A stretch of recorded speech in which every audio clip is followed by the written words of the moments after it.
ஏழை விவசாயியும் வயதான எருமையும். மலைகளால் சூழப்பட்ட ஒரு அழகிய கிராமத்தில் ஒரு பணக்கார நில உரிமையாளரின் பண்ணையில் வேலை செய்யும் முருகன் என்பவன் வாழ்ந்தான். அவன் மிகவும் உழைப்பாளி, நேர்மையானவன். அவன் ஏழையாக இருந்தாலும் மனதளவில் மிகப் பெரிய செல்வந்தன். முருகனுக்கு ஒரு எருமை பசு இருந்தது. அது வயதானது, பலம் குறைந்தது, ஆனால் பல ஆண்டுகளாக முருகனுடன் உண்மையான துணையாக இருந்தது. அந்த எருமை பசு கருப்பாயி என்று அழைக்கப்பட்டது. முருகன் கருப்பாயியை தனது குடும்ப உறுப்பினியாகவே பார்த்தான்.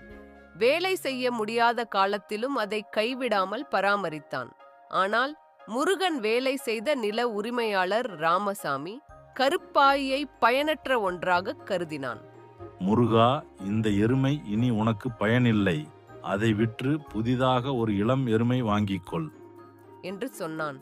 ஆனால் முருகன் தலையசைக்காமல் சொன்னான், இது எனக்கு பயனுள்ளதாக இருந்த காலத்தில் உதவியது. இப்போது நான் தான் இதை பாதுகாக்க வேண்டும். ராமசாமி சிரித்துவிட்டு போனான். ஒரு நாள் பயிர்கள் நன்றாக வளர்ந்திருந்த சமயம் பயிர் நிலம் திடீரென வெள்ளத்தால் மூழ்கத் தொடங்கியது. பண்ணையின் எல்லா வாழ்வாதாரமும் பாதிக்கப்பட்டது. நில உரிமையாளர் அதிர்ச்சியில் பண்ணையை விட்டே போய்விட்டான். முருகன் மட்டும் தன் நிலத்தை காப்பாற்ற முயன்றான். ஆனால் கருப்பாயி அங்கே இருந்ததற்காகவே அது தன் கடைசி சக்தியுடன் நிலத்திலிருந்து வேருடன் இழுக்கப்பட்ட பயிர்களை மீட்டது. 3 நாட்கள் போராடிய பிறகு வெள்ளம் குறைய மற்ற எல்லா நிலங்களும் சேதமடைந்திருந்த நிலையில் முருகனின் நிலம் மட்டும் மீண்டு நின்றது. ராமசாமி வந்ததும் அதைக் கண்டு ஆச்சரியமடைந்தான். இந்த வயதான எருமைதான் உனக்கு துணை கொடுத்ததா என்று கேட்டான். முருகன் பெருமையுடன், ஆமாம் ஐயா, வயதானது என்று சிலருக்கு பயனற்றதாக தோன்றலாம். ஆனால் உண்மையான உழைப்பாளிகள் எப்போதும் பயனுள்ளவர்களாகவே இருப்பார்கள் என்றான். ராமசாமி வெட்கப்பட்டு, உன் நேர்மையும் உண்மையான நேசமும் எனக்கு பாடம் புகட்டியுள்ளது முருகா என்று சொன்னான்.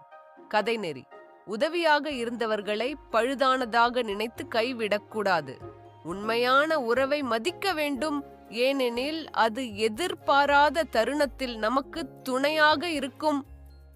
எம்முடைய சேனலில் இது போன்ற சிறுகதைகளை மேலும் பார்வையிட எம்முடைய சேனலை சப்ஸ்கிரைப் செய்து பக்கத்தில் உள்ள பெல் ஐக்கனையும் மறக்காமல் கிளிக் செய்து வையுங்கள்.